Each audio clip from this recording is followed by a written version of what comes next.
Ұлттық тағам ірімшік жасаудың ең оңай жолы. Массасы осылай тығыз және өте дәмді болып шығады. Видеоның соңына дейін қараңыздар. Бізге тек қана айран, сүт және дәміне қарай қант қана қажет. Толық құрамын астына описанияға қалдырамыз. Ыдысымызға 3 литр сүтімізді құямыз. Менде қолдың сүті піскен, газымызды жағып, осылай жай шымырлап, шым болып қайнағанын күтеміз. Толық қайнап кетпеу керек.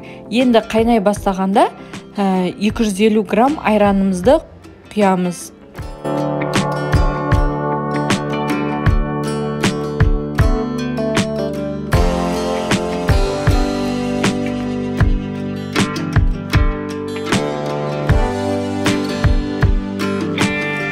Одан соң видеодағыдай орташа отта осылай араластырып отырып, жай қайнатамыз.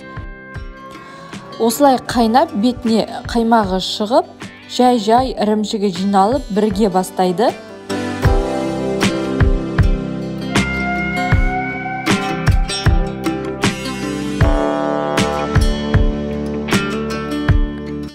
Міне осылай ірімшігі бір-бірімен жинала бастағанда, газдың ең төмен отына қойып, 2-3 сағат жай қайнатамыз. Бұл кезде араластырмаймыз.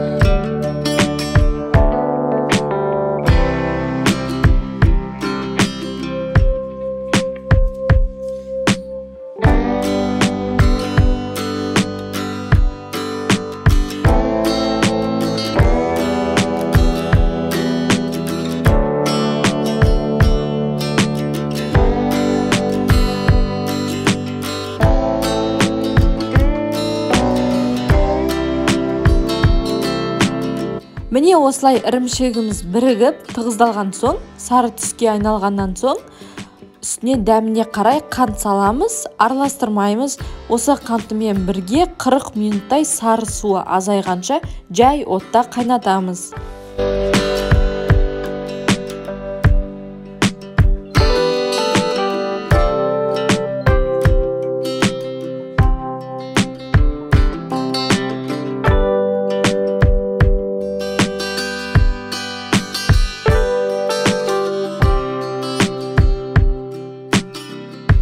Міне бізде ірімшігіміз дайын.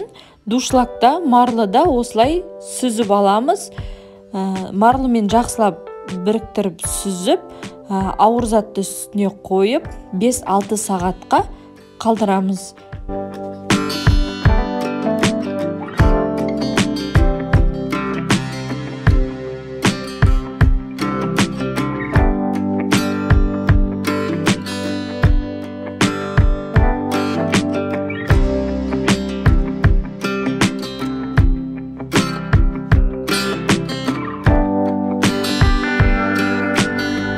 Қазақтың ұлттық тағамы ірімшігіміз дайын.